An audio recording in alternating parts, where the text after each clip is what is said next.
welcome everyone. This is business feature, Untold Stories. And you're looking and you're wondering if you're in the right place. Yes, you are.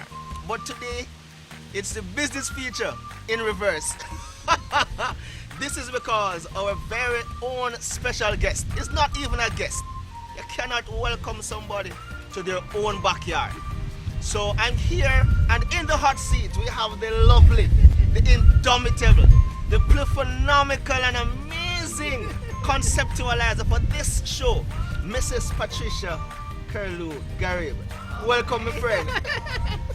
Thank you. What a welcome. Thank you, dear. The first thing before I ask you anything else, why name this amazing show Business Feature Untold Stories? Well, to be honest with you, it has been something historic. Ever since I've joined companies, I've been in the corporate industry for over 26 years now. Hold on. You look like 26, so how come you're in the corporate world 26 years? Yes, I have been in the corporate world for 26 years. And don't ask me how old I am, please. So, been in the corporate industry for over that period of time. I've always, as I change jobs, tend to ask the history behind any company. How it started, challenges they face, where they are today, stuff like that. And I would find it interesting to ask these things in my interviews with these people. So they're like, where did this lady come from, really? So I like researching. So that is one. And another reason behind it too is that I did something with Winsome Witter. And she inspires me to say, Pat, this is a really good thing. And from then on, it's just that inspired me to move on and say, yes, business feature untold story. A lot of persons don't know the untold side of any big business and major business out there. And if you listen to these in stories, they can inspire you, because it has inspired me in many ways. All right, true. Talking about those things that inspire you, tell me a little bit about your upbringing, your parents. What was the inspiration from the grassroots coming up to this place? Okay, well, I grew up with my grandmother, my aunts and uncles, and my mother. So, in some light, a lot of love and family togetherness is the key. So, I'm the type of person, let's say, because I grew up in that kind of environment, it has assisted me to have that kind of passion towards people. So, nothing named AIDS, nothing named liars, nothing named these, them kind of something there and we don't really mix. So, based on that kind of upbringing, and not to mention my Christian faith, is what really pushes me as an individual to make me the woman I am today. I hear you talk about family. Tell us a little bit about your family. I'm married to a very supportive husband, and I also have 3 beautiful children. They're very supportive too. So when I started Business Feature Untold Stories, they formed the production team to assist in even filming some of these stories that are on YouTube now. So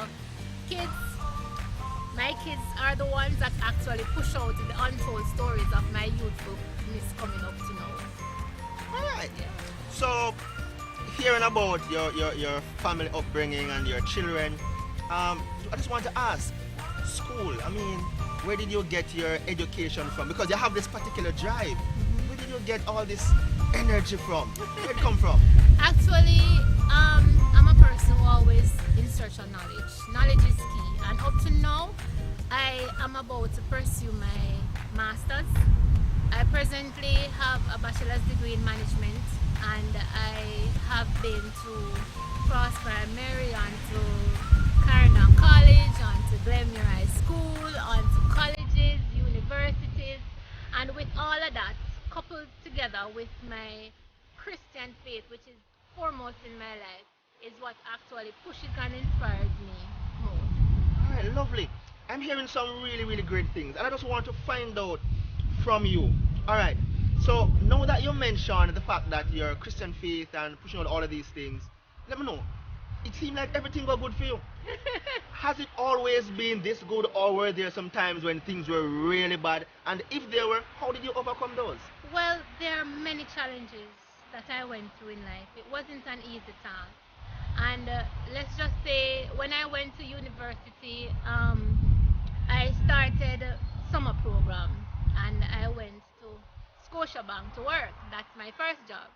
When I went to Scotia and I started getting the money, it excites me. So So with that, I didn't bother to want to go to university full time. I decided I want to work and then go to university part time. So working and fulfilling my knowledge and so forth in the interim, that is where I worked myself through. But it wasn't easy because after leaving the bank, I was made redundant after about 15 years in banking. Yes, I was made redundant, and then I started applying for jobs, and then I got a job at Maxi Department Store as the assistant manager, and the recession took place. So that's another challenge and another hiccup in the way. So with the recession, they had managers there for 15 years, 20 odd years that were in the system. I was assistant manager for just 9 years. So I was the one that they had to choose to lay off. Okay. So with redundancy forming itself again there, I move on again to another obstacle and I try to climb it. The thing about it is challenges, although I face them, I try my very best to overcome them in whatever way I can. And I look on things in a positive light. Negativity is just never my thing. Never, never. So all the time I think that there is always a door open out there for me. And that's why I always push myself beyond that. Hearing all of these things about Pat, I hope we can bring up this video on the screen right now. I saw Pat on Instagram doing some Michael Jackson movement. I mean, like some real Michael Jackson movement. So talk to me. Talk to me about this thing. I didn't know you Alright. could move that well. Alright, I love dancing. I'm very passionate when it comes to dancing. When I was in school, I've always dreamed that I want to have this big dance studio. I want to go to Edna Manley School of the Art and I want to teach kids how to dance and all of that. And as a child would dream, your parents have to have them hand bottled down. So my parents were like, dancing not putting you anywhere. The mere fact that you have the Christian faith to deal with as well, you have to be very careful and in any dance you can get yourself involved in. But I've always caught up into dancing. But now what I look on dancing as something that helps me health wise because fitness is something I'm passionate about as well. A healthy lifestyle is very important. So that's something I'm gonna dwell in a little bit whenever I reach that stage, which is also a part of the business feature coming up because I have some trainers in which I'm working with to fill in that gap. The first time I really knew you, you were running things at Imperial Optical and you were doing an amazing job. Tell us about your journey there. Okay, Imperial was a stepping stone for me. I've never been in the health sector because I'm in banking, then I went off to retail, and then going into the health sector was something else. So it's like a whole new drama for me. So reading prescription and all these things, doctor's orders and all these things was never really part of me. But the thing is, I adjust easily. And like water, I reform. So whichever pattern or whichever way in which life sends itself, I find myself, adjusting accordingly. And it has been a journey. From Imperial, I've always dabbled into something because I believe in, multiple streams of income. So with that in mind, I had something going on the side. So I usually do a little thing every now and again, which is the wedding planning, and that's where Kaluga came into play as well. Upon leaving Imperial, I decided to journey on to entrepreneurship, as it were, and that's where Kaluga Institute came into play. We are partnered with Mr. Samuda, and we're hoping, for the hospitality side of things, for it to rise to the occasion, as it were. But entrepreneurship is something I'm looking into studying now and gain more knowledge in that field, and that's why business feature is also a part of it. It's like my baby, and I'm earning and registered and own my own business now, so I'm feeling a little bit more, say, on top of the world. The pandemic has somewhat pushed me to that path, and I am just using that challenge to make me a better person today. Hearing all of these things, it just make me wonder what really is the fuel behind this engine. So I need to ask you, what really is your philosophy and what really shaped your philosophy? Wow. Actually, I'm guided by a whole lot of philosophies, but one of my main one is the willpower to win. I've always had this within me to say, no matter what, Patricia has to be on top. This is not going to bring me down. So that's really what guides me every single day. Even in my darkest hours, my moments when I go on my knees and supplicate in prayer, that's my philosophy. I love how you put it, and I love what the last thing that you said. So now you're talking about, you've mentioned 3 times now, your Christian faith. How important is your faith on your journey? With my Christian faith, it has guided me in so many ways. It has molded me into the woman I am. And let's just say with it, I'm able and being inspired. I have this faith that is a never-ending faith. There's always hope behind anything I'm doing. So no matter what, the Heavenly Father is always first and foremost, and then everything else will be added based on what the scripture itself says. And I've proven it in more than one occasion. So people hearing all of this, I know that she is an executive member for the Clarendon Parish Development Committee. Tell us about that. What is the position, and then what else are you doing, Pat? Well, Pat need to write a book. You probably should. You probably should. Pat need to write a book. But with the Clarendon Parish Development Committee, I'm the treasurer presently. I've dabbled into a lot of other charity, events, because I do believe in giving back to the community no matter what. I've participated in numerous activities, and one of them is I was based in Old Harbour at one point in time, so I was mixture with the Chamber of Commerce and their committee and all of that. So what next for Pat? The masters is a definite. The book might be, don't hold me accountable. No, I am holding you accountable. We cannot rob those young people who need, the sort of encouragement on their journeys. And hearing, listen man, she's a mother, she's a wife, she's a corporate business person. I put it to them now. So you're going to be an author, you're already a dance choreographer, wedding planner, and not just wedding, events. If Pat plan an event for you, then you get an event that is well planned. So, I don't know. I know you say masters in what? In business management. Why in business management? Because all my years I've studied it, and I think the paperwork behind it is what's gonna prove you to be the final say. It is the final say. Amazing. So, young people who are watching and they want you to give them a word of encouragement, other than all those wealth of knowledge you have given us, what will you tell those young people? A young lady who believes that society's standards are what she has to go by. Talk to her. No matter what you do in life, be yourself.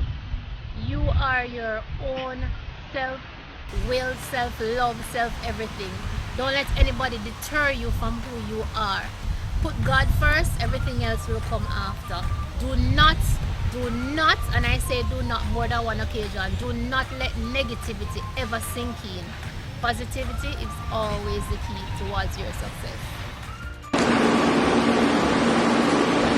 Sweet Pat, I'm so proud of you. I'm so proud of what you're doing now. When did we meet? Many moons ago. I know it's over 20 years for sure, because I was friends with your aunt that you lived with, Jennifer, and I know that you used to come to Mutual Security Bank where I worked, and I think you're still in school. And most of all, we share something that's very special. We are both Jehovah's Witnesses, and so I would often see you at conventions and assemblies with your little pretty self. But go forward now a few years and we are working together. But even before that, you worked at Bank of Nova Scotia and I was at NCB across the road. And of course we were friends because of our Christian faith. But a few years after that, we both left banking and ended up in retail. We were in management at Max's department store. I remember I managed the Portmore branch, and you were assistant manager at Maypen for a few years. And as far as your career has gone over the years, you've always done well. Whatever you touch, as the expression says, turns gold. Because you did so well at Maxi. You're such a creative person. And so the store was always beautifully decorated. And, because you're so personable. The staff, everybody loves your clients. And that's just who you are.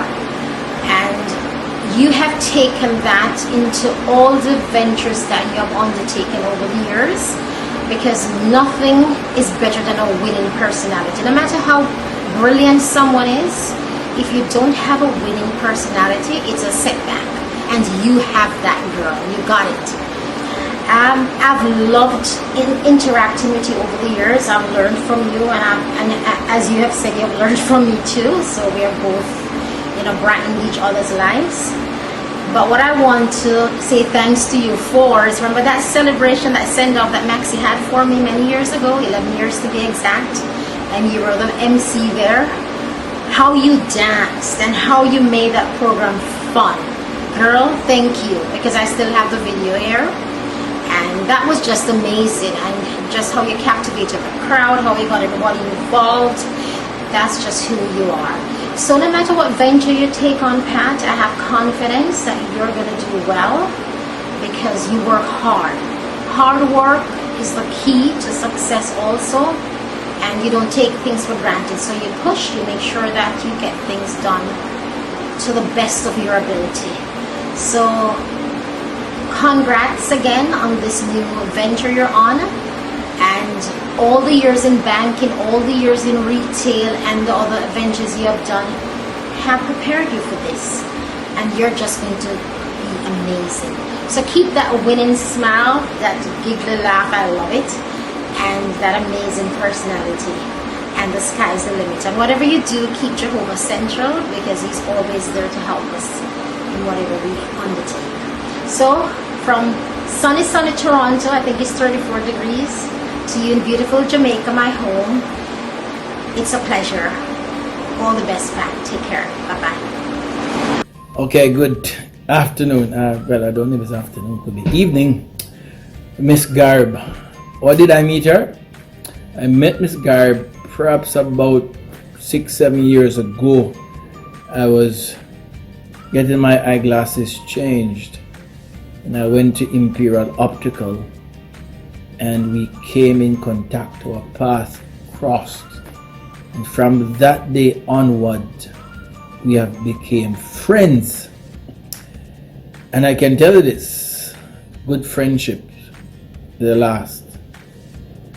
And I can tell you Miss Garb is a good woman, an outstanding woman who always smiling and always wanting to know what is happening in on your side of town. And so I really appreciate her. I really appreciate her. I know that she has moved on to greater things. I think she will continue to succeed and continue to do well and continue to impact, infect, and affect lives. So Miss Garib, you continue doing what you're doing. One of these days, I shall surely see you on my television talking about your great exploits. God bless you. And be good now.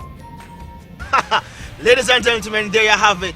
The conceptualizer of our business feature, Untold Stories. And today is an upside down cake, because she normally is the one who is conducting the interviews. Yes. But I am her really good friend, D.I. Rasai Freckleton. Keep it locked. Subscribe to the channel if you have not done so as yet, and join us for another exciting episode. In fact, there are other episodes that you will need to see. So come back here next time and share this video with your friends. I am D.I. Rasai. That is Pat, and it's still business feature, Untold Stories.